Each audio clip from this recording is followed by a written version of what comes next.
21 years old, all I remember was a promise. And like Pastor Obed shared on Sunday is that God never reveals to you the process. Because if he showed you what it would take for you to get to where you needed to go, you would have opted out.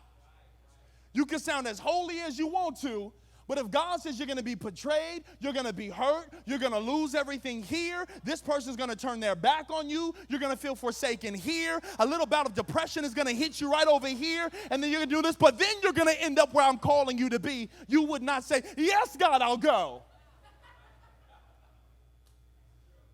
And so I want to talk to you from the 21-year-old Jeff that learned something. Because now at 32, I'm in a season of my life where I am living the dream that God spoke to me 12 years ago. Can I share that with you tonight?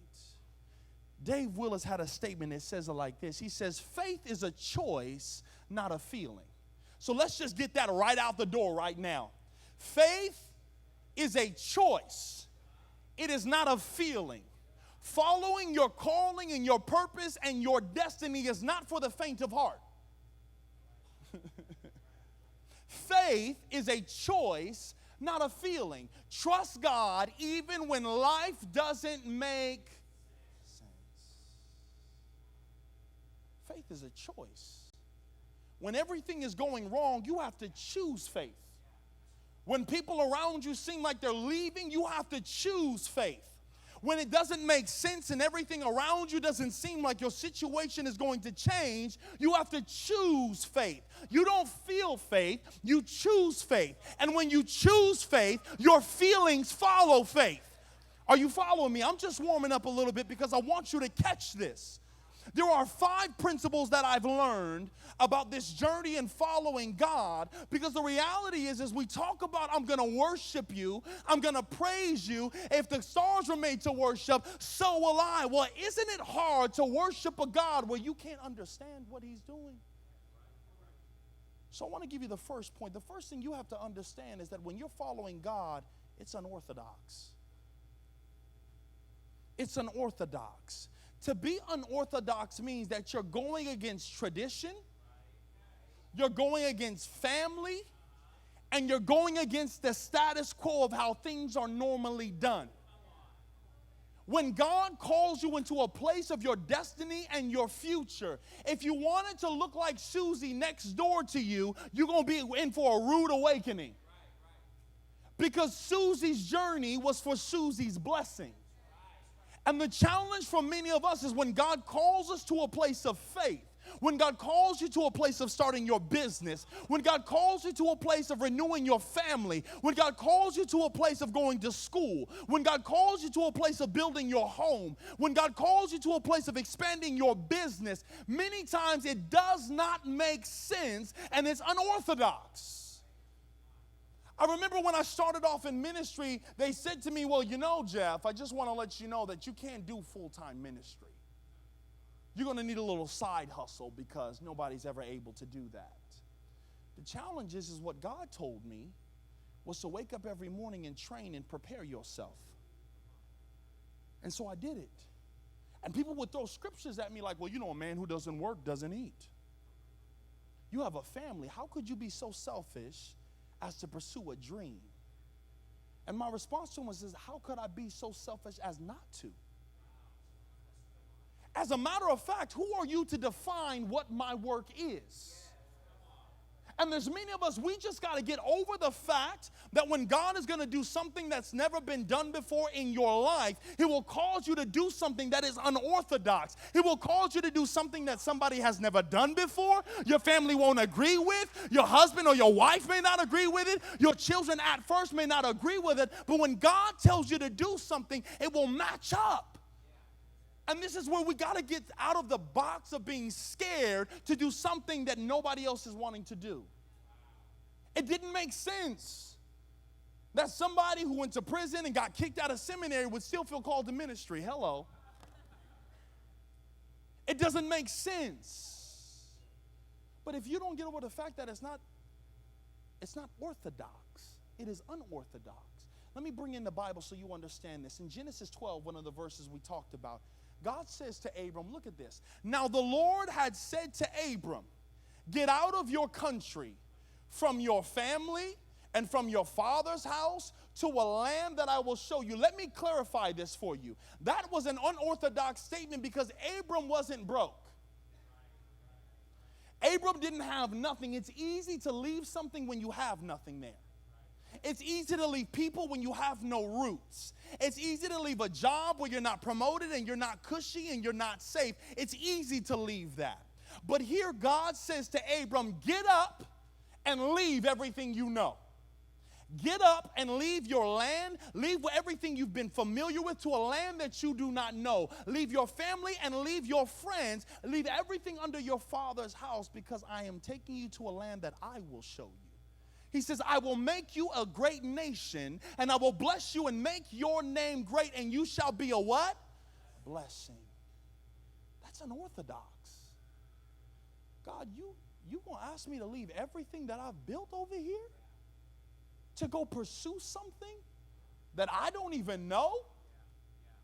And so many of us, when God is showing us, he says, look, I'm gonna do what I say I'm gonna do. I just need you to take this step. And we say, well, God, okay, I'm going to do it, but, oh, man, okay, wait, okay, maybe if I keep that over here and then I keep that over here, okay, maybe, okay, God, are you sure? Did I hear from you, God? Is that gas? Is that you, Lord? I don't know. But he says, get up to a place that you don't know, to an unknown land that I will show you. Because when you make that move, not only will you be blessed, but I will cause you to be a blessing. Which means that when God begins to move you and ask you to do something as unorthodox, it never just involves you yourself. Are you with me on this one? Not only is it unorthodox, the second thing that I want you to understand is that it's painful. Can we be real? It's painful. I was having a conversation with Nadia, and we were talking, and I said, you know what, can I be honest with you? It was a moment where I said, following God hurts. Following God hurts. It's hard to be obedient when you have options.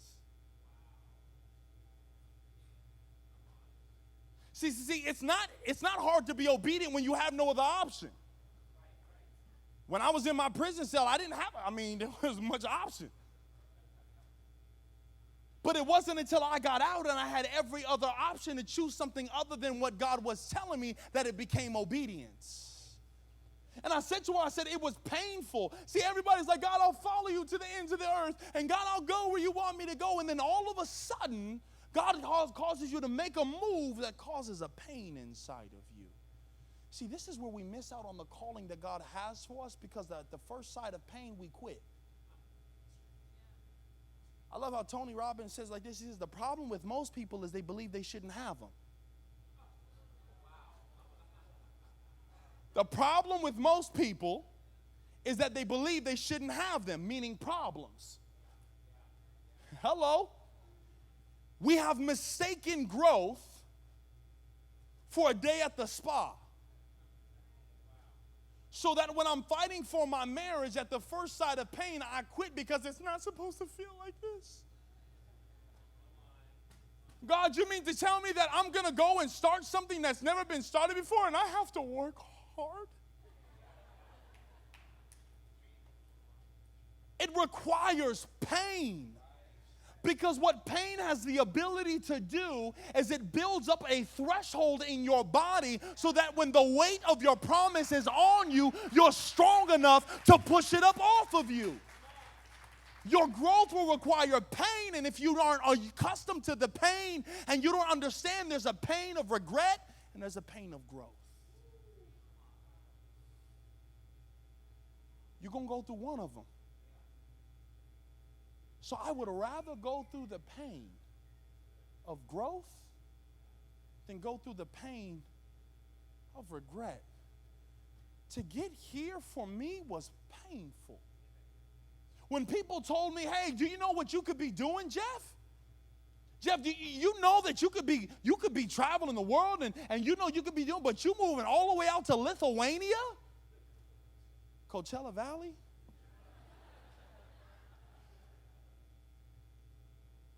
To go and pursue something that you don't even know, but God just told you?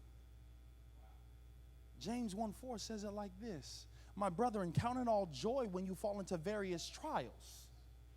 Why would you say count it all joy? My friend just stabbed me in my back. Praise you, Jesus. My bank account's on zero. My bank account's on zero. Count it all joy when you come into trials of various kind. Why would I do that? I'm so glad you asked. Knowing that the testing of your faith produces patience. See, your faith is in faith unless it's been tested against a crucible of pain. You don't know what you really believe until you have an option to doubt it. You don't know if you really want it until the pain hits you and you have to make a decision. Do I go the easy route or do I stand my ground? He says, knowing that the testing of your faith produces patience, but let patience have its perfect work. Oh, but here's my part. That you may be perfect. And what? Complete. Lacking what? Okay, wait, hold on. So my pain that I'm going through is producing in me patience. Because in order to see something come to fruition that has to grow, it requires patience. You don't plant an apple tree today and tomorrow you got a whole orchard. So therefore, for many of us, we are more addicted to new than we are to growth. And if you don't develop the patience that happens with pain, you will be a slave to your ambition, going to the next thing that's shiny, the next opportunity over here, the next opportunity over there. And they told me this would be good, and they told me that would be good. And before you know it, we are more addicted to new than we are to growth. Because everything that God called for you to have in your life is in that seed that He's given you. And it requires something called stickability. And what they begin to tell you, I love in Napoleon Hill's book, one of my favorite books, 3 Feet from Gold. He tells the story of this miner who bought this property, and he bought it, and they said, man, there's a gold mine underneath here. And he's like, what, there's a gold mine? He goes, yeah, there's a gold mine underneath it. So he starts digging. He digs down, boom, he hits some gold. He gets excited. Boom, he hits some more gold. He gets out. He's like, keep digging, we're going to kill this thing. And he keeps digging and digging, hits gold, and all of a sudden he stops hitting gold. And he keeps digging, and he stopped hitting gold. And he kept digging, and there's no gold happening. So he gets upset because of the pain of him not reaching his gold. Stopped him, so he sold his farm for nothing. But what he didn't understand is that when you mine for gold, it goes along fault lines. So when you hit gold, you go sideways.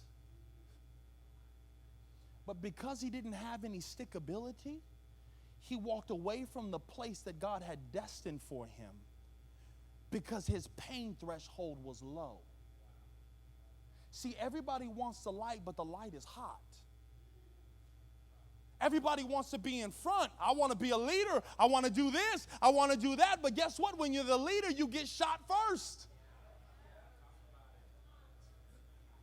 When you're leading the way, guess what? You get shot in the front, and if people are upset about how you lead, you get shot in the back. But if you don't develop a pain threshold, God will never give you something that will crush you if you have not developed that pain and that threshold. When you're following God, it's painful. Which leads me to my next point that you have to understand is that it requires complete obedience. Now, I want you to notice the word complete. It is complete obedience. I'm going to say it one more time. It is complete obedience. Everyone say complete. The challenge with many of us is we do partial obedience. Or we do slow obedience. But slow obedience is the same as no obedience. So if God tells you to do something, for most of us, we say, well, God, oh. Okay, what if I try to do this and I'll keep this person in my life, but I'll try to draw boundaries over here? And you know what? Then maybe I'll try to do this job because I can still do this job over here. And you know what? I'm going to go to my friends because, I'm going to minister to them and be a light in the midst of their darkness. And so what happens is when God tells us to do something, we take what is a command and think it's a request. What is God telling you in your life that you're taking as a suggestion? But it is a command because where he's trying to take you, he knows everything that you need to be able to get there. Well, show me somebody in the Bible who understands that. I'm so glad you asked, because we're going to go back to Abram. Because in verse 4, right after God tells him, get up and leave everything to a place that you don't even know, look at these words. So Abram departed, watch this, as the Lord had spoken to him. He left as the Lord had spoken to him. Not what he interpreted, but as the Lord had told him. When God told Nadia and I to move, we just moved. I didn't ask questions. I didn't know. I didn't have everything all together, but I checked my boxes of what God told me to make sure I got wise counsel around me, and I didn't try to give myself enough time to weasel myself out of it. I'm a parent, and Jaden's at this age. He's 11. And with Jaden, we are in a very special place right now in our relationship. My son has this gift of words. Now, the challenge with my son Jaden is a spitting image of me when I was younger. See, Jaden has the ability, when he's in trouble, to spin his words in such a way that you feel convicted for challenging him and punishing him for what he did. When I would get in trouble and my dad would say, this is what happened, I would say, Dad, now let's really think about this right now. See, if you really think about what you said, right? And my dad be done, he's like, yeah, that makes sense. And now I have Jaden who he will try to get me on technicalities. That you said it yesterday, but you said God makes all things new. And so, Dad, I believe that I'm not going to be under the yoke, because whom the Son sets free, Dad. If you don't take your chocolate butt in that shower right now. See, the thing for Jaden is that he thinks that he can get to his father's heart by partial obedience.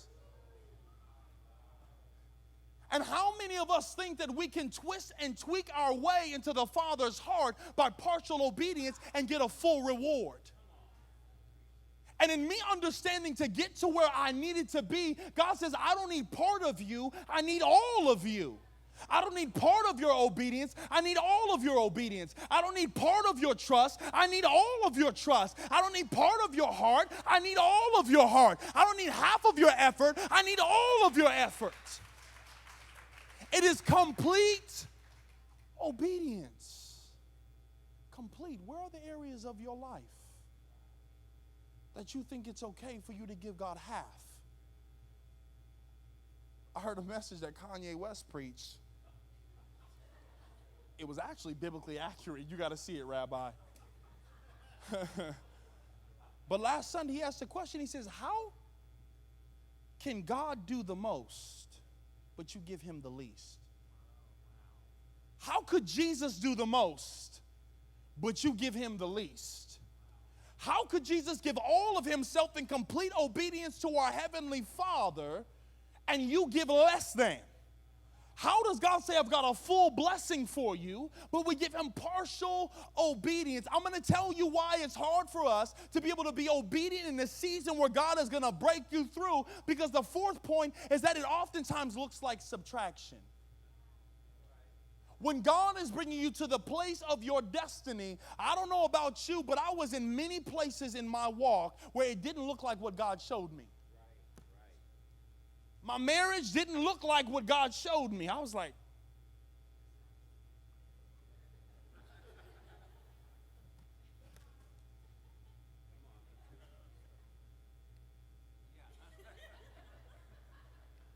who are you? There were many times in my journey of becoming the man of God that God had called me to be, and my surrounding didn't look like what God told me it would be. The house that I lived in didn't match the vision that God showed me. The car that I drove didn't match the vision that God promised me.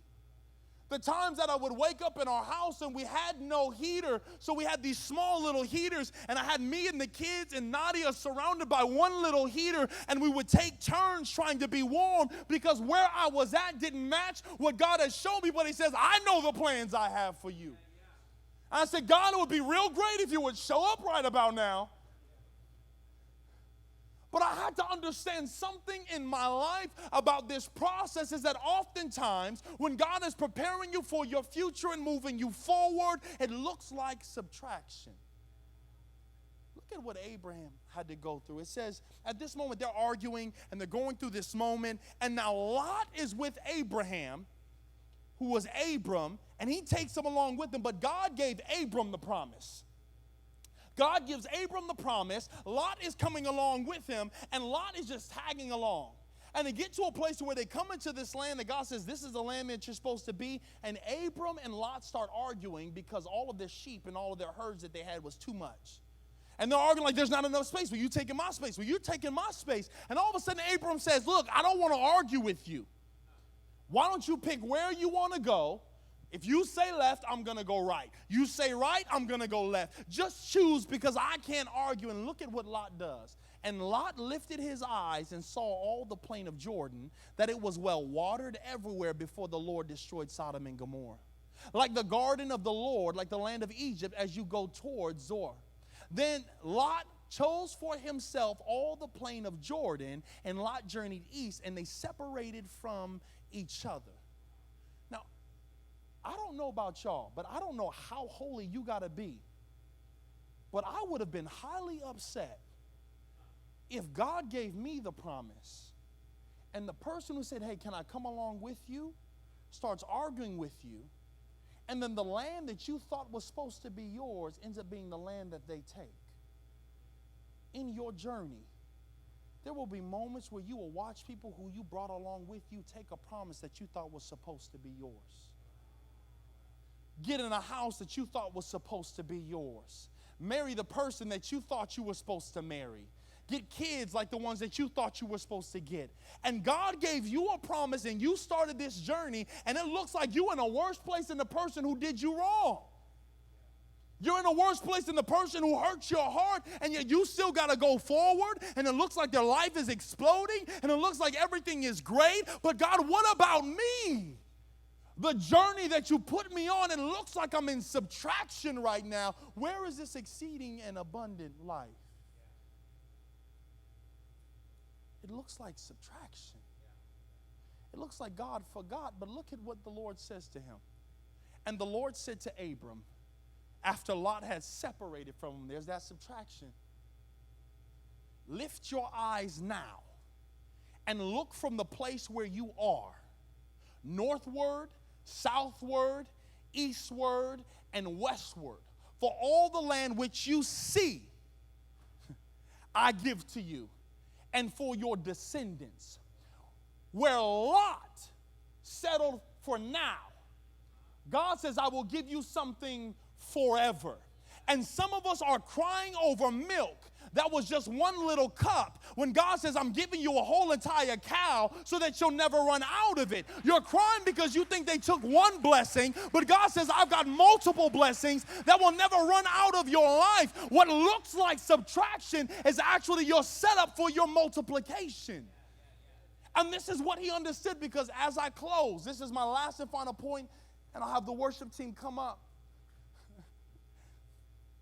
It looked like subtraction in my life. It looked like everything was going dark in my life. I went from being a motivational speaker, traveling the world, to God calling me to be a pastor.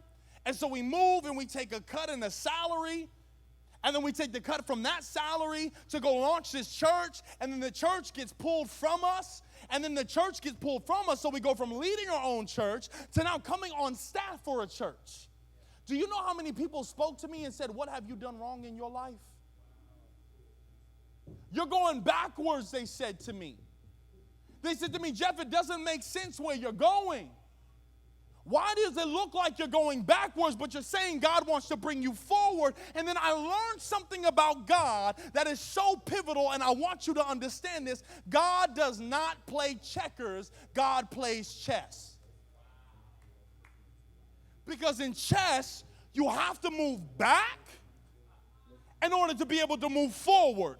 You got to take steps to the side in order for God to set you up for your win. For everybody else around you, it'll look like you don't know what you're doing. It'll look like your life is sporadic. It'll look like you were here one day, you're there the next day, and I'm coming to let you know, don't be ashamed of your process.